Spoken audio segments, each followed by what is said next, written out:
So I was sent this portable ice maker to try out. So I'm going to go ahead and unbox it and then talk about all the features and how you can use it. So I don't know about you, but my fridge does not come with an ice maker.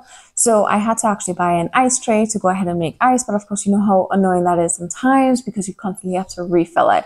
So this portable ice maker is actually going to do it make ice much faster than those regular ice trays that you put in your freezer. So let's look at it. So once you first get it and it ships to you, it does have a note here that says you do want to let it stand upright for at least 2 hours so that the fluid inside here could actually settle. So we have an insert handle, we have an ice scoop, and then this is the sort of bucket, the container. So actually this handle is going to connect right here on this side, just like this.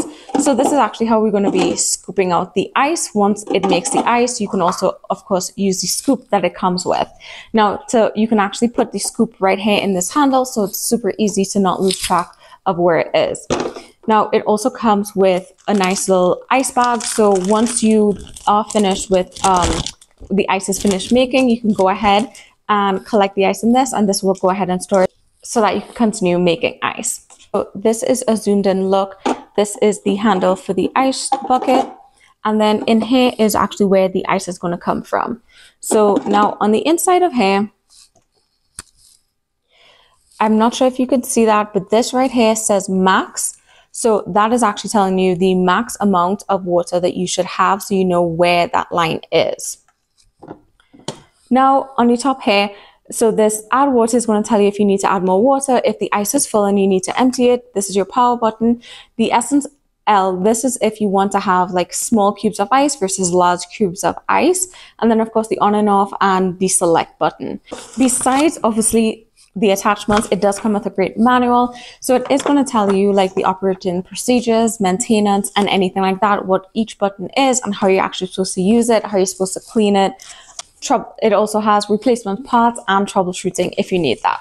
So this is the cooling fan. So once it's plugged on, this is what the cooling fan is.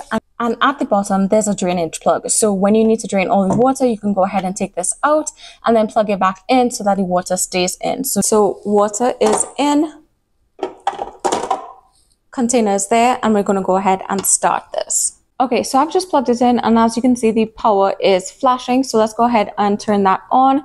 Once we turn it on, as you can see, the ice maker inside the tray is actually moving because it's getting ready. This will flash if they need more water and if this is if the ice is full. So to put on the handle, you're going to be able to hook this handle right here on both sides.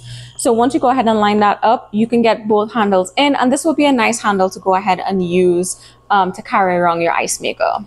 And there you go.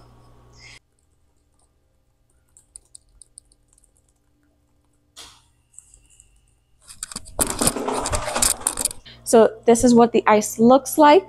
Pretty cool, kind of different.